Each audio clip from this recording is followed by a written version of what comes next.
세상의 모든 자리는 권력이 됩니다. 똑같은 사람인데 어떤 자리에 가면 사람이 돌변합니다. 그런데 그 자리가 사람을 변하게 한 것이 아닙니다. 사실 그 자리는 그 사람의 숨겨진 것을 드러내었고 또한 그 사람의 숨겨졌던 것을 더 강화시켰을 뿐이라고 말해야 할 것입니다.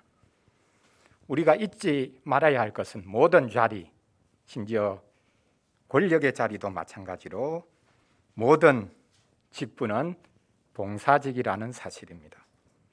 직분은 군림하고 명령하는 자리가 아닙니다.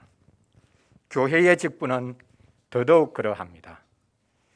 직분과 봉사가 따로 있는 것이 아닙니다. 직분은 봉사하는 직분입니다. 그리고 모든 봉사는 직분적 봉사를 지향하고 있습니다. 직분은 개인 유익을 위해 있는 자리가 아니라 공익을 위해 있는 자리입니다. 오늘 사도행전 6장 말씀에 보면 신약교회에 집사가 세워지는 장면을 기록하고 있습니다. 집사라는 말 자체는 오늘 본문에 등장하지 않습니다. 그러나 신약교회에 최초의 집사를 임명하는 장면이었다. 우리가 충분히 그렇게 판단할 수 있습니다. 구약시대에는 집사 직분이 따로 없었습니다. 하나님의 모든 백성이 동원되어서 집사적으로 살아가야 할 것을 율법을 통해서 명령하셨습니다. 그런데 신약 시대에 하나님께서는 집사라는 직분을 따로 세우십니다. 이것은 신약교회의 풍성함이요 또한 신약교회의 특권이라고 하겠습니다. 오늘 말씀을 가지고 교회에는 말씀 봉사와 식탁 봉사가 함께 있어야 한다라는 주제로 말씀을 전하려고 합니다. 첫째로 말씀 봉사로 인해서 교회가 부흥합니다. 교회가 부흥하니까 교회 안에 문제가 생기죠. 그냥 문제라고 보면 안 되고 일거리라고 보면 되겠습니다. 그래서 식탁 봉사를 할 이들을 따로 세웁니다. 그랬더니 이 말씀 봉사와 식탁 봉사로 인해서 교회가 계속해서 든든히 서갔다. 또한 성장했다. 심지어 부흥했다라고 말씀하고 있습니다. 그래서 말씀 봉사와 식탁 봉사가 교회의 두 기둥이다라고 말할 수 있습니다. 자, 첫째로 말씀 봉사로 교회가 성장하고 부흥하는 장면을 살펴보겠습니다. 오늘 본문 사도행전 6장 시작하면서 그때의 제자가 더 많아졌다라고 말씀하고 있죠. 기독교인이 된 사람들을 제자라고 부릅니다. 신자가 교인이 되고 교인이 제자가 되는 것이 아니라 예수님을 믿고 교인이 된 그 사람들을 바로 제자라고 부르고 있습니다. 제자가 많아진 이유가 무엇이겠습니까? 믿는 이들이, 기독교인들이 많아진 이유가 무엇이겠습니까? 지금 예루살렘입니다. 유대교가 장악하고 있습니다. 기독교인이 된다는 것은 끔찍한 박해와 조롱과 멸시를 당할 수밖에 없는 상황입니다. 그런데 기독교인들이, 제자들이 많아졌다라고 말씀하고 있습니다. 사도들이 복음을 전했기 때문에 일어난 일입니다. 오늘 6장 바로 앞부분, 바로 한 절만 올라가 보십시오. 5장 끝에 이렇게 말씀하고 있습니다. 그들이 날마다 성전에 있든지 집에 있든지 예수는 그리스도라고 가르치기와 전도하기를 그치지 아니하니라. 성전에 있든지 집에 있든지 이상합니다. 사도들이 지금 성전을 떠나지 않고 있습니다. 사도들은 성전에서 쫓겨나기 전까지는 그 성전에 있었습니다. 왜 성전을 떠나지 않고 성전에 붙어 있었습니까? 그 성전이 바로 예수 그리스도를 가리키고 있었기 때문입니다. 예수님이 친히 말씀하셨죠. 너희가 이 성전을 헐어라. 내가 3일 만에 일으키리라 말씀하셨습니다. 성전이 가리키고 있는 그분이 살아나셔서 제자들과 함께 하시니 그들은 핍박을 두려워하지 않고 성전을 떠날 이유가 없었습니다. 쫓겨나기 전까지는 이 성전이 그리스도를 가리키고 있는데 이제는 건물 성전이 아니라 성전이신 그리스도로 말미암아 우리가 하나님께 나아갈 수 있는 길이 열렸다라는 사실을 그 성전을 가리키면서 계속해서 전했던 것입니다. 물론 집에서도 가르쳤다고 합니다. 당시에 예배당이 없었으니 믿는 이들의 집에서 모였을 것입니다. 이렇게 한편으로는 성전에서, 한편으로는 집에서 모여서 하나님의 말씀, 복음을 사도들이 가르치고 전하는 일을 계속합니다. 바로 이것이 초대교회의 모습입니다. 그런데 무엇을 가르쳤냐, 무엇을 전했냐라는 것이 중요하겠죠. 간단합니다. 복음은 복잡한 것이 아닙니다. 너무나 단순하고 간단한 것이죠. 무엇을 가르쳤다고 합니까? 무엇을 전했다고 합니까? 예수가 그리스도라는 것을 가르치고 전했다. 그게 뭐 전할 게 맞냐? 가르칠 게 맞냐? 여기서부터 풀어내면 무궁무진하지요. 구약 성경 전체로 갈 수가 있고 우주 전체로 확장할 수 있는 사실이 바로 이것에서 나오는 것입니다. 그래서 단순하지만 이 풍성한 복음, 우리의 삶 전체, 우주 전체를 새롭게 하는 복음을 전했더니 믿는 이들이 생겨났다라고 말씀하고 있습니다. 예수님이 그리스도라는 것을 전하지 않고서는 한 사람도 기독교인을 만들 수가 없습니다. 종교인은 만들 수 있을지 모르겠지만 기독교인은 만들 수가 없습니다. 예수님은 이 땅을 발딛고 서셨던 우리와 똑같은 인간이었습니다. 인간 비슷한 존재가 아니라 인조인간 로봇가 아니라 살과 피를 가진 우리와 똑같은 인간이셨습니다. 그런데 놀랍게도 우리와 똑같은 하나도 다르지 않은 그 인간 예수가 전혀 다른 사람이었습니다. 당시에 로마 제국 전역에 동방의 신비 종교가 확산되어 갔습니다. 또한 황제 숭배, 즉 황제를 신으로 생각하는 일이 시작되고 있었습니다. 이상하죠. 한쪽에서는 신비 종교가 창궐하고 한쪽에서는 사람을 신이라고 믿는 일이 생겨납니다. 사람들은 현실을 도피하기 위해 신비한 것을 추구하면서도 동시에 그 현실을 결국은 벗어날 수 없기 때문에 몸의 변화, 사람의 새로운 변화를 기대한다는 것을 여기서 알 수 있습니다. 사도들이 전한 복음은 바로 그 사람들의 욕구를 충족시켜 주었습니다. 복음이 사람들의 욕구에 타협한 것이 아니라 사람들의 갈망을 충족시켜 주었다는 사실입니다. 현대 사회에서 우리가 전해야 할 복음이 바로 이것입니다. 왜 사람들이 기독교의 복음을 무시합니까? 복음이 추상적인 이야기를 늘어놓고 있기 때문입니다. 왜요? 현실을 도피하기 위해서입니다. 반대로 복음이 현실을 추수하려고 합니다. 이 세상에서 복받고 성공하고 잘 될 수 있다. 복음이 가르칩니다. 한편으로는 세상으로부터 도피하게 만들고 한편으로는 세상을 이미 이 땅에서 다 누리고 추수할 것처럼 가르치니 그것이 사람들에게 솔깃할 수는 있을지 모르겠지만 참된 복음일 수가 없죠. 그것이 사람을 구원할 수가 없는 것입니다. 우리는 이 땅의 것과 아무런 상관이 없는 무슨 영적이고 신령한 복음을 전해서는 안 됩니다. 우리는 우리의 몸과 육체적인 삶을 구원하기 위해서 오신 예수 그리스도를 전해야 합니다.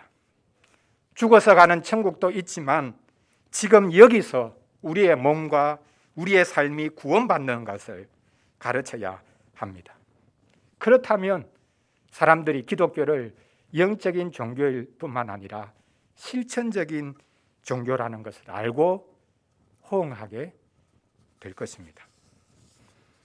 우리 시대의 부흥은 바로 이렇게 복음, 총체적인 복음을 가르치고 전할 때에 비로소 일어나게 될 것입니다. 자, 말씀 봉사로 교회가 성장했다, 부흥했다라고 말씀합니다. 자, 교회가 점점 성장하고 부흥하니까 교회 안에 여러 가지 문제점들이 생겨납니다. 드러납니다. 그래서 사도들은 집사, 즉 식탁 봉사할 이들을 따로 세웁니다. 사도 외에 다른 직분이 새로 교회에 생기게 되었다라는 것을 오늘 본문이 말씀합니다. 복음을 전했더니 교회가 부흥합니다. 복음이신 그리스도를 전했더니 교회가 성장합니다. 복음이신 그리스도를 전했더니 다양한 배경의 사람들이 교회로 모입니다. 이것이 바로 복음의 능력입니다. 초록 동색이 아니라 예루살렘이니까 유대인들이 대부분이겠지만 그 안에 다양한 사람들이 모이기 시작합니다. 교회 사람들이 많이 모이기 시작하니까 또한 여러 배경을 가진 사람들이 모이기 시작하니까 문제가 생깁니다. 사람들이 모여들었는데 예수님을 믿기 시작했는데 가난한 사람들이 많이 있었습니다. 교회가 이 가난한 사람들을 도와야 했습니다. 그런데 도움을 베푸는 일에 혼선이 생깁니다. 심지어는 차별이 생겨납니다. 오늘 본문에 보면 헬라파 유대인, 히브리파 유대인들이 교회 안에 있었다. 그래서 헬라파에 속한 가부, 히브리파에 속한 가부 이렇게 또한 있어서 교회가 공적으로 도움을 베푸는데 서로 차별이 생길 뿐만 아니라 혼선이 생겨서 이것이 교회의 불만의 요소로 나타나기 시작했다는 것을 말씀하고 있습니다. 히브리파 사람들은 부모 양쪽 다 유대인인 경우일 것입니다. 헬라파 유대인들은 어느 한쪽이 부모가 유대인인데 다른 한쪽은 헬라 사람인 경우 그것을 가리킬 것입니다. 그리고 여기에는 이미 이방인인데 유대교에 귀의하겠다고 들어와서 예루살렘에서 유대인처럼 살아보려고 하는 그런 사람들도 분명히 있었을 것입니다. 자, 그러면 아직까지는 예루살렘이니까 어느 쪽이 대세를 이루고 있겠습니까? 히브리파 사람들일 것입니다. 그래서 히브리파 가부들은 즉각적으로 도움을 받았는데 헬라파 가부들에게는 도움이 즉각적으로 베풀어지지도 않았고 또 도움을 전혀 받지 못하는 일마저 생겨났습니다. 이것이 교회의 큰 불만거리가 되었습니다. 아무 일도 하지 않았으면 문제가 아니겠지만 복음은 이미 구약시대 때부터 이웃을 돌아보라고 말씀하셨기 때문에 교회가 이 일을 하려고 했는데 힘에 부치는 것입니다. 사도들의 능력으로는 감당하기가 힘든 상황까지 되었던 것입니다. 사도들은 이 일을 그냥 두고 볼 수 없다고 판단했습니다. 자기들이 감당할 수 있는 수준을 넘어섰기 때문입니다. 사도들은 현실을 분명하게 파악했습니다. 우리가 사도니까 이것까지도 우리가 다 하겠다. 이렇게 고집 피우지 않았습니다. 그러면 문제가 더 커졌을 것입니다. 사도행전 4장 5장에 나와 있듯이 교인들은 성령께서 임하니까 성령의 감동으로 말미암아 자기들이 쓰고 남는 것들은 자발적으로 사도들의 발 앞에 내려놓았습니다. 그러면 사도들이 그걸 받아가지고 교회 안에 가난한 사람들을 돕기 시작했습니다. 그런데 교인들이 많아지니까 사도들이 이 일을 하는 데에 구멍이 생겼고 어려움이 발생한 것입니다. 이에 이 일을 할 사람들을 따로 세우는 것이 좋겠다라고 판단했습니다.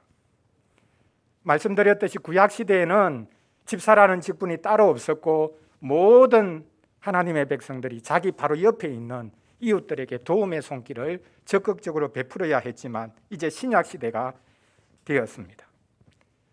사도들은 말씀 전하는 일에 전념해야 했기에 이 일마저 맡을 수 있는 상황이 아니었습니다. 그래서 회중에게 제안을 했습니다. 여러분 가운데 성령 충만한 사람을 뽑아주면 우리가 그들을 임명해서 이 식탁 봉사하는 일을 맡기려고 합니다 라고 말했습니다. 일을 나누어야 한다는 것은 합리적인 것일 뿐만 아니라 성령 충만한 생각입니다. 혼자서 모든 일을 다 할 수 있는 것처럼 독차지하려고 해서는 안 됩니다. 교회는 이 세상에 함께 일하는 것이 무엇인지를 선보여야 합니다. 그러나 그것마저 쉽지 않죠. 말씀으로 교회가 부흥하면 그게 문제거리가 아니라 사실은 새로운 일거리가 생깁니다. 말씀이 그 모든 문제를 자동적으로 해결해 주는 것이 아닙니다. 그러나 말씀이 그 새로운 일거리, 그 문제를 해결하는 해결책도 분명히 제시해 줍니다. 구약시대에 이어서 이제 신약시대가 되었기 때문에 하나님께서는 새로운 길을 자기 교회에, 자기 백성들에게 허락해 주시기를 원하셨습니다. 신약시대에는 창의적인 방식으로 이 문제를 해결해야 합니다. 그래서 사도들은 모두가 다 같이 고민하자 이렇게 말을 할 수도 있겠지만 구체적인 방법을 제시합니다. 몇몇 이들을 집사로 세워야 되겠다라고 말한 것입니다. 그런데 사도들이 그냥 몇몇 사람들을 뽑아서 임명한 것이 아니라 교인들에게, 회중에게 여러분이 추천해 주십시오. 그럼 그 중에서 우리가 성령이 충만한 사람을 세우겠습니다 라고 했습니다. 이것이 신약시대의 직분자들을 세우는 원칙이 되었습니다. 교인들은 자신들의 투표가 하나님의 직분자를 세우는 것임을 명심해야 할 것입니다. 인기 투표가 아닙니다. 이후로 신약교회는 계속해서 집사를 세워서 교회에 들어오는 가난한 이들을 돌아보게 했습니다. 로마 황제들이 이것을 부러워했습니다. 교회를 핍박하면서도 교회에 집사들이 있어서 가난한 사람들을 적극적으로 도우니까 제국이 황제가 하지 못하는 것을 교회 집사들이 하니까 부러워하면서도 시기하고 그래서 교회를 오히려 더 핍박하는 계기가 사실 되기도 했습니다. 교회가 가난한 사람들을 잘 도울 때에 황제조차도 마음에 부러움마저 그리고 심지어 두려움도 느꼈다라는 것을 알 수 있습니다. 자, 식탁 봉사하는 이들을 이제 사도들이 따로 세웠습니다. 자, 그 이후에 어떻게 됐습니까? 이 두 직분이 충돌하지 않겠습니까? 무슨 문제가 생길 수 있지 않겠습니까? 그러나 집사들을, 식탁 봉사자들을 따로 세우니까 교회가 오히려 더 든든하게 서가고 교회 소문이 주위에 잘 퍼져서 하나님을 믿는 사람들이 더 많아졌다라고 말씀하고 있습니다. 그래서 말씀 봉사와 식탁 봉사가 교회의 두 기둥이다라고 말할 수 있습니다. 집사가 세워졌기에 사도들은 자기들 본연의 일을 감당할 수 있었습니다.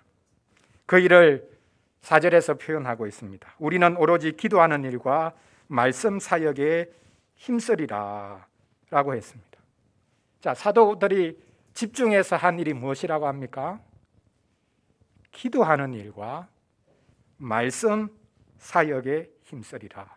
기도하는 일이 왜 먼저 나옵니까?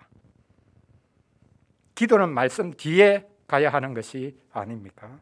그러나 이 두 가지는 서로 대립하는 것도 아니고 서로 연결되어 있는 것이죠. 특히 우리 동양 사회에서는 목사를 거의 무당처럼 신령한 제사장처럼 생각해서 목사는 말씀보다는 열심히 기도 많이 해가지고 신령한 목사가 돼야 된다. 40일 금식 기도도 하고, 그래서 교인들이 따라갈 수 없는 영성을 가져야 교인들이 따라가고 부흥할 수 있다. 이렇게 생각합니다. 그것을 이미 여기서 말하고 있습니까? 말씀보다는 기도가 더 중요하다. 이런 이야기입니까? 아닙니다. 우리는 기도가 무엇인지를 알아야 합니다. 기도는 자신의 능력이 아니라 하나님의 도우심을 구하는 것입니다. 그래서 예수님이 친히 말씀하셨죠. 기도 외에는 이런 유가 나갈 수 없다. 귀신을 쫓아내면서 예수님이 하셨던 말씀입니다. 기도는 자기 능력을 키우기 위한 것이 아닙니다. 반대입니다. 기도는 자기 능력을 죽이기 위한 것입니다. 오직 하나님의 능력을 덧입기 위한 것입니다. 그래서 기도하는 것과 말씀 사역이 분리된 것이 아닌 것입니다. 간절히 기도하면서 이 말씀 사역에 하나님이 함께해 주시기를 원합니다. 그렇게 기도하면서 말씀을 전하니까 교회가 더 부흥했다라고 말씀하고 있습니다. 말씀 봉사는 자기 말 자랑이 아닙니다. 목사는 오히려 말이 어눌해서 기도하면서 오직 하나님의 말씀이 드러나도록 구하고, 그리고 겸손히 그 말씀을 전할 때에 성령께서 역사하실 수가 있습니다. 사도들은 집사직을 2등 직분이라고 폄하하지 않았습니다. 우리는 그런 것 할 시간 없다. 그렇게 하면서 집사를 세운 것이 아닙니다. 어떤 집사들이 필요하다고 합니까? 성령 충만한 자를 여러분이 추천해 달라라고 했습니다. 모든 직분자들은 예외 없이 성령으로 충만해야 합니다. 그래서 사도들은 조금 더 구체적으로 말하죠. 성령과 지혜가 충만하여 칭찬받는 7사람을 택해서 우리에게 알려주면 우리가 기도하면서 그들을 세우겠다라고 했습니다. 여기 보면 성령이 충만한 것과 지혜가 충만한 것이 따로가 아니고 또한 연결되어 있다는 것을 알 수 있습니다. 성령 충만한 것은 곧 지혜가 충만한 것으로 나타납니다. 특별히 집사에게는 더 필요한 일입니다. 자, 집사가 이 가부들에게 먹을 것을 나누어 줘야 되는데 어떻게 나누어 줘야 합니까? 그 원칙이 무엇이겠습니까? 공평하게 하면 된다. 맞습니까? 기계적인 공평, 똑같이 떡 5개씩 나누어 주면 된다. 맞습니까? 그 지혜로운 게 아닙니다. 기계적인 균형을 말하면 아닙니다. 안 됩니다. 공평하게가 아니라 각 사람에게 필요한 것을 차등 있게 나누어 주어야 하니까 지혜가 필요한 것입니다. 그러므로 집사는 어떤 직분보다 심지어 목사 이상으로 전문가가 되어야 합니다. 모금 전문가가 되어야 하고 나눔 전문가가 되어야 합니다. 물질적인 필요가 있고 어떤 이들에게는 정서적인 필요도 있고 또 다른 분들에게는 사회적인 필요도 있기 때문입니다. 이렇게 지혜롭게 나누어 주어야 하는데 이것을 위해서 또 한 가지 제시하는 것은 칭찬받는 사람이어야 한다라고 사도들이 제시합니다. 그렇지 않겠습니까? 집사들이 가서 뭘 나누어 주는데 당신 보니까 나는 당신 주는 거 못 받겠다. 다른 사람 보내라. 이렇게 하면 어떻게 되겠습니까? 그래서 평상시에 신뢰를 받는 사람, 칭찬받는 사람이 집사가 되어야 된다. 이렇게 말씀하고 있습니다. 돈을 버는 것보다 돈을 나누어 주는 것이 훨씬 더 힘듭니다. 선진국에서 제3세계를 열심히 도와줍니다. 근데 제3세계 국민들은 그 돈을 받고는 수치심을 느낍니다. 이게 진정한 도움일 수 있겠습니까? 그래서 교회는 집사를 통해서 필요한 것들을 나누어 주되 정말 그분 한 분 한 분을 잘 세워 갈 수 있도록 해야 되는 것이죠. 이렇게 집사를 세우고 그들에게 식탁 봉사하는 일을 맡겼더니 사도들이 말씀 전하는 일을 더 잘할 수 있습니다. 그래서 결과적으로 7절 말씀이 나오는 것이죠. 하나님의 말씀이 점점 왕성하여, 왕성하다고 했지만 여기 성장이라고 말하면 됩니다. 식물이 성장하듯이 하나님의 말씀이 점점 더 자라갔다라고 말씀합니다. 예루살렘에 있는 제자의 수가 더 심히 많아지고 허다한 제사장의 무리도 이 도에 복종하니라. 제사장들마저 유대 종교의 핵심 인물들 아닙니까? 제사장이요. 그들조차도 예수님 믿겠다고 유대교를 버리고 교회로 들어오는 일이 생겨났다라고 말씀하고 있습니다. 사도들이 식탁 봉사에 매달렸다면 이런 일이 일어날 수 없었을 것입니다. 사도들이 말씀 봉사에 집중할 수 있는 여건을 마련해 주니까 교회는 그 말씀으로 인하여 더 성장하고 결과적으로 집사들의 일거리도 계속해서 생겨났습니다. 이것이 말 그대로 좋은 의미에서의 선순환입니다. 요즘 기독교회 내에 두 날개 컨퍼런스라는 것이 유행하고 있습니다. 교회가 어떻게 성장할까? 두 날개가 있어야 된다. 사회에서도 그런 말 하죠. 좌우 날개가 있어야 그 사회가 제대로 자랄 수 있다. 이렇게 말을 합니다. 두 날개가 무엇이겠습니까? 교회 안에서의 두 날개.